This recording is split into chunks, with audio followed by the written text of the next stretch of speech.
Will be very hard it. ಗುಬ್ಬಿಗಂತೂ irrigation ನೀರು ಕೊಡೋಕ್ಕಾಗದೇ ಇಲ್ಲರೋ it is our commitment. Gubbi taluk ಇರಿಗೇಷನ್ಗೆ ನೀರು ಕೊಡಲೇಬೇಕು. ನಾವು ಪ್ರಾಜೆಕ್ಟ್ ಅಪ್ರೈಸ್ ಮಾಡೋದೇ ಅದಕ್ಕೆ. ಇದು DPAP ಪ್ರೋಗ್ರಾಮ್, ಡಾಟ್ ಪ್ರೋನ್ ಏರಿಯಾ ಪ್ರೋಗ್ರಾಮಲ್ಲಿ ಸೇರಿಸ್ಕೊಂಬಂದು ದಾರುದ್ದಕ್ಕೂ ಆ ಊರು ಈ ಊರು ಆ ಟೌನು ಈ ಟೌನು ಅಂತ ಹೋಗ್ಲಿ ಕುಡಿಯೋ ನೀರು ಅಂತ ಎಕ್ಸಂಪ್ಟ್ ಮಾಡ್ತು ಟ್ರಿಬ್ಯುನಲ್ ಅವತ್ತು. But not to this extent. 40-50% of the entire ವಾಟರ್ನ ನಾವು ಡೈವರ್ಟ್ ಮಾಡ್ಕೊಂಡು ಹೋಗೋದೆಲ್ಲಿದೆ. ಮತ್ತು ಇವರೇ ನಾನೇ ಸಿರಾ ಮದ್ಲೂರು ವಿಷಯಕ್ಕೆ ಕೇಳಿದೆ. ನಾನು ನಿಮಗೆ ಗೊತ್ತಿರಬೇಕು, ಮದ್ಲೂರಿಗೆ ನೀರು ಕೊಡಲ್ಲ. I refuse to give water. ಇಲ್ಲ ಸರ್, ಅಲಾಟ್ಮೆಂಟ್ ಇಲ್ಲ. ಹೋಗ್ಲಿ ನೋಡ್ರಪ್ಪ ಹುಡುಕ್ರಿ ಅಂದೆ. ಎಲ್ಲಿಂದ ತರನ್ ಸರ್ ನೀರು? Zero. Hemavathi allocation is zero. ಇನ್ನೆಲ್ಲೂ ನೀರು ಕೊಡೋದು ನಮ್ಮ ಹತ್ರ ನೀರೇ ಇಲ್ಲ ಅಂತ ಹೇಳಿದಕ್ಕೆ ನಾನು ಅವತ್ತು ಟಫಾಗಿ ಬಿಹೇವ್ ಮಾಡಿದೆ, ಕೊಡೋಕ್ಕಾಗಲ್ಲ ಅಂತ. ಆಮೇಲೆ ಸೀಸನ್ ನಮಗೆ ಕೋಆಪ್ರೇಟ್ ಮಾಡಿದ್ದಕ್ಕೆ ಒಂದು ಹಂತ ಡಿಸೆಂಬರ್ ಕಳೆದ ಮೇಲೆ ರಾಜೇಶ್ ಗೌಡನ್ ಕರೆದು ನೀರು ಕೊಡ್ತೀವಿ ತೊಗೊಳಪ್ಪ, ಎಕ್ಸಸ್ ಇದೆ ನೀರೀಗ ಅಂತೇಳಿ ಕೊಟ್ಟಿದ್ದೀವಿ. ಆರಂಭದಲ್ಲಿ ನಾನು ವಿರೋಧನೆ ಮಾಡಿದೆ, ಕೊಡಲ್ಲ ರೀ ನೀರಿಲ್ಲ ಅಲ್ಲಿವರೆಗೆ, ತುಮಕೂರಿಗೆ ಸಾಲಲ್ಲ, ಪ್ರಾಜೆಕ್ಟ್ ಇರೋದಕ್ಕೆ. ಪ್ರಾಜೆಕ್ಟ್ ಅಪ್ರೈಸ್ ಮಾಡೋದೇ ಎಲ್ಲೋ, ಎಂಡ್ ಮಾಡೋದೇ ಎಲ್ಲೋ, ಬೆನಿಫಿಷಿಯರೀಸೇ ಬೇರೆ.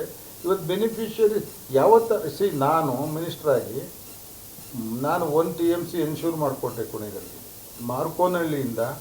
ಮಾರ್ಕೋನಹಳ್ಳಿ ತುಂಬಿದಾಗ ಅದ್ರ ಟೈಲೆಂಡಿಂದ ಮಂಗಳಾಗ ವಾಟರ್ ಡ್ರಾ ಮಾಡಿ 1 TMC ಸ್ಟೋರ್ ಮಾಡಲಿಕ್ಕೆ ಅವಕಾಶ ಮಾಡಿಕೊಟ್ಟು. Additional 1 TMC stored in Kunigal. Mangala dam ಇರಲಿಲ್ಲ, ಮಂಗಳಾ ಖಾಲಿ ಇತ್ತು ಅವತ್ತು. ಮಾರ್ಕೋನಹಳ್ಳಿಯಿಂದ ಮಂಗಳಾಗ ವಾಟರ್ ಡೈವರ್ಟ್ ಮಾಡಿಕೊಟ್ವಿ, ದುಡ್ಡು ಕೊಟ್ವಿ. 7 ಕೋಟಿ 8 ಕೋಟಿ ದುಡ್ಡು ಕೊಟ್ಟು ಡೈವರ್ಟ್ ಮಂಗಳಾನಲ್ಲಿ ಕೂಡ ಸ್ಟೋರೇಜ್ ಫೆಸಿಲಿಟಿ ಮಾಡಿಕೊಟ್ಟಿದ್ದೀವಿ. ಎಷ್ಟು ಬೇಕು ನೀರು? ಯಾತಕ್ಕೆ ಬೇಕು ನೀರು? ಅಲ್ಲಿಂದ ಮುಂದಕ್ಕೆ ಹೋಗೋ ನೀರಿಗೂ ನಮಗೂ ಸಂಬಂಧವೇ ಇಲ್ಲ. ಶಿಂಷಾ ವ್ಯಾಲಿಗೆ ನೀರು ಬಿದ್ದುಬಿಟ್ರೆ ಮುಗಿದೋಯ್ತು ರೀ. ಟ್ರಿಬ್ಯುನಲ್ ಕೆಳಗಡೆ ಅವ್ರ ನೀರು ಹೋಲ್ಡ್ ಮಾಡೋಕ್ಕೂ ನಮಗಾಗಲ್ಲ. ಸೀದಾ ತಮಿಳ್ನಾಡಿಗೆ ಹೋಗುತ್ತೆ. ಮತ್ತೆ ಅದು ಕೊಡೋ ಕಡೆ ಕೊಡೋದು ಬಿಟ್ಟು ಎಲ್ಲೋ ಥೈಲ್ಯಾಂಡ್ಗೆ ಹರಿಸ್ಕೊಂಡು ಹೋಗ್ಬಿಟ್ಟು ನೀರು ವೇಸ್ಟ್ ಮಾಡ್ತೀವಿ ಅಂದರೆ ಅಂಥ ಸುಭಿಕ್ಷದಲ್ಲಿ ನಾವಿದ್ದೀವ? ಇಲ್ಲ ಸರ್, ಈ ಹಗ್ಗ ಜಗ್ಗಾಟಕ್ಕೆ ನೀವು ಹಿರಿಯರಾಗಿ ಒಂದು ಮಾತು ಹೇಳ್ಬೋದು. ಅವ್ರು ನಾನು ಬಿಡೋದಿಲ್ಲ, ಕಾಮಗಾರಿ ಮಾಡೇ ಮಾಡ್ತೀನಿ, ನಾವು ಬಿಡೋದಿಲ್ಲ, ತಡಿತೀವಿ. ಈ ಜನರು ರೈತರು ಯಾರು ಸಫರ್ ಆಗ್ತಾರೆ? 1,000 ಕೋಟಿ ಖರ್ಚಾಯಿತು. ಇಲ್ಲಿ ನಿಮ್ಮ ಪ್ರಮುಖ ಹೋರಾಟಗಾರರು ನನ್ನ ಹತ್ರ ಬಂದಿದ್ದರು. ನೋಡಪ್ಪ, ಇದರಲ್ಲಿ ರಾಜಕಾರಣ ಮಾಡದೆ ಹೋರಾಟ ಮಾಡಲ್ಲ ಅಂದರೆ ನಾನು ನಿಮ್ಮ ಜೊತೆ ಬಂದು ನಿಂತ್ಕೋತೀನಿ. ಯಾರ್ಯಾರೋ ಸ್ವಂತ ಹಿತಾಸಕ್ತಿಗೆ ನಮ್ಮನ್ನೆಲ್ಲ ಬಳಸ್ಕೊಂಡು ಕೇಸ್ ಹಾಕ್ಸಕ್ಕೆ ಕರೆಯೋದಕ್ಕೆ ನಾವು ಬರಲ್ಲ. ಉತ್ತರ ಹೇಳ್ಬೇಕಂದ್ರೆ ಜಿಲ್ಲೆ ಪರವಾಗಿ ಹೇಳ್ಬೇಕು, ಕ್ಷೇತ್ರದ ಪರವಾಗಿ ಹೇಳೋಕ್ಕಲ್ಲ. ಚಿಕ್ಕನಾಯಕನಲ್ಲಿ ಇಸ್ ನಾಟ್ ಎ ಸಫರ್. ನಮಗೇನು ಇದರಿಂದ ತೊಂದರೆ ಆಗ್ತಿರ್ಲಿಲ್ಲ. ಹೋರಾಟಗಾರರಲ್ಲಿ ಸ್ವಹಿತಾಸಕ್ತಿ ಇದೆ.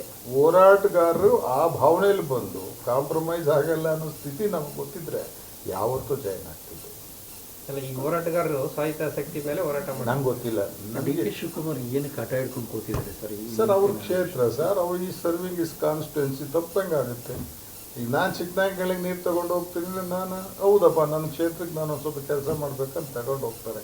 ಅದೇನು ದ್ವೇಷ ಅಂತ ನಾನು ಶಿವಕುಮಾರ್ ಅವ್ರು ಮಾಡ್ತಾರೆ. ಅವ್ರಿಗೆ ನೀರು ರಾಮನಗರ ಮಾಗಡಿಗೆ ನೀರು ತೊಗೊಂಡು ಹೋಗೋದು ಅವ್ರಿಗೆ ಬೆಂಗಳೂರು ತೊಗೊಂಡು ಹೋಗಿರ್ಬೇಕಾದ್ರೆ ಅವ್ರು ಏರಿ ಅವರು ಕೇಳೋದ್ರಲ್ಲಿ ಏನು ತಪ್ಪಿಲ್ಲ. ಬನ್ನಿ, ನಾವು ಅನ್ಯಾಯ ಆಗ್ತಾ ಇದೆ ಜಿಲ್ಲೆಗೆ, ಕನ್ವಿನ್ಸ್ ಮಾಡಬೇಕಲ್ಲ, ನಾವು ಹೇಳ್ಬೇಕಲ್ಲ ಅವ್ರಿಗೆ. ನೀವು ಇವರ minister for the state, not for your own constituency. Sir, ಈಗ ನೀವೊಬ್ಬ ಸೀನಿಯರ್ ಪೊಲಿಟಿಷಿಯನ್ನು, ಈಗಾಗಲೇ ಸಂಸದರು ಗೆದ್ದು 1-1.5 ವರ್ಷಗಳು ಕಳೀತಾ ಬಂತು. ಅವ್ರ ಕೆಲಸದ ಬಗ್ಗೆ ನಿಮ್ಗೆ ಏನಾದರೂ ಸ್ಯಾಟಿಸ್ಫ್ಯಾಕ್ಷನ್?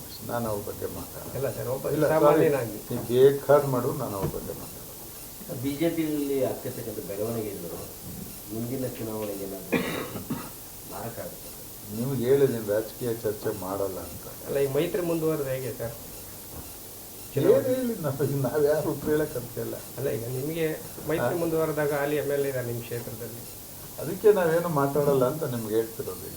ಈಗ ಮಾತಾಡಲ್ಲ, ಸಮಯ ಬಂದಾಗೂ ಮಾತಾಡ್ತಿಂತಲೇ ಹೇಳಿದ್ದೀನಿ. ಚುನಾವಣೆ ನಿಂತಲೇ ಹೇಳಿದ್ದೀನಿ. ನಿಮ್ಗೆ ಅಷ್ಟಕ್ಕೆ ಅರ್ಥ ಆಗ್ಬೇಕು. ಕಾದು ನೋಡಕ್ಕಂದ್ರೆ ಏನಾಗ್ತು ಯಾರಿಗೆ ಬೇಕು? ಈ ಸಂತೆಯಲ್ಲಿ ತಪ್ಪಿಸ್ಕೊಂಡ್ರೆ ಮಗ ನಾನು ಯಾರು ಹಿಡ್ಕೊಂಡೋಗಿ ಬಸ್ ಹತ್ತಿಸ್ತಾರೋ ಈಗ ಹೇಳ್ದಲ್ಲ ಕರೆಕ್ಟ್ ಸರ್. ಯಾರು ಹಿಡಿತಾರೋ ಗೊತ್ತಿಲ್ಲ, ಯಾರು ಕೈ ಹಿಡಿತಾರೋ ಅವ್ರ ಜೊತೆಲಿ ಎಲ್ಲಾರು ಬಸ್ ಹತ್ತಿ ಮನೆ ಮುಖ್ಯಮಂತ್ರಿಗಳು ಭೇಟಿಯಾಗಿ ನಾವು ಉದ್ದೇಶ ಹೇಳಿದ್ರಲ್ಲ. ಸಾರಿ, ನಾನು ಯಾವತ್ತೂ ದ್ವಂದ್ವದಲ್ಲಿ ಮಾತಾಡೋ ಮನುಷ್ಯ. ಮಾಡಿದ್ದೆ ಅಂತೀನಿ. ಯಾವನ್ಗೆ ಎದುರ್ಕೊಂಡು ಮಾತಾಡ್ಬೇಕ ನಾನು? ಇಲ್ಲವೇ ಇಲ್ಲ. ಹಾಸ್ಟೆಲ್ ಸೈಟ್ ಬಿಟ್ಟರೆ ಬೇರೆ ಚರ್ಚೆನೇ ಇಲ್ಲ. ಅವರು ಕೇಳಲ್ಲ, ನಾವು ಆ ಟಾಪಿಕ್ಕೇ ನಾವು ಯಾರು ಮಾತಾಡಿದ್ವಿ. ಸುಮ್ಮನೆ ಹಂಗೆಲ್ಲ ಹೋಗೋದು ಸರ್. ಅವ್ರು ಮುಖ್ಯಮಂತ್ರಿ ಸರ್, ಮುಖ್ಯಮಂತ್ರಿ ಆಗಿ ನೋಡಿ, ಒಂದು ಪೊಲಿಟಿಕಲ್ ಪಾರ್ಟಿ ಹೆಡ್ಡಾಗಿ ಹಾಕಿ ನೋಡ್ತೀರಿ ಅವ್ರನ್ನ. ಒಬ್ಬ MLA ಆಗಿ ನೋಡೋದು ಅಭ್ಯಾಸ ಮಾಡಿ ನೀವು ಪ್ರಶ್ನವರು ಪಕ್ಷದವ್ರು ಅಂತಲೇ ಯಾಕೆ ನೋಡ್ತೀರಾ? ಬಿಜೆಪಿನ ದೂರ ಇತ್ತು, ಸಿದ್ದರಾಮಯ್ಯ ಭೇಟಿ ಮಾಡಿದ್ದು ಅನುಮಾನ ಜಾಸ್ತಿ ಆಯ್ತು. ಬಿಜೆಪಿ ಮುಖ್ಯಮಂತ್ರಿ ದೂರ ಇದ್ದಿದ್ರು ನಮ್ಮವರೆಲ್ಲ ಬಂದು ಆಶ್ರಯಿಸಬೇಕಂತ ಹೋಗ್ತಿದ್ದೆ. ಅದಕ್ಕೆ ಅನುಮಾನ ಬಂದಿದೆ ಎಲ್ಲರೂ. ಬಿಜೆಪಿ ರಾಜ್ಯ ನಾಯಕತ್ವದ ಬಗ್ಗೆ ಸರ್ ಇರೋಂಥ ಗೊಂದಲಗಳ ಬಗ್ಗೆ ನಂದು ಕಾಮೆಂಟ್ ಇಲ್ಲ. ಬಟ್ ಸರ್ವೆ ಎಲ್ಲ ಆಗ್ಬೇಕಲ್ಲ ಪಕ್ಷ. Thank you.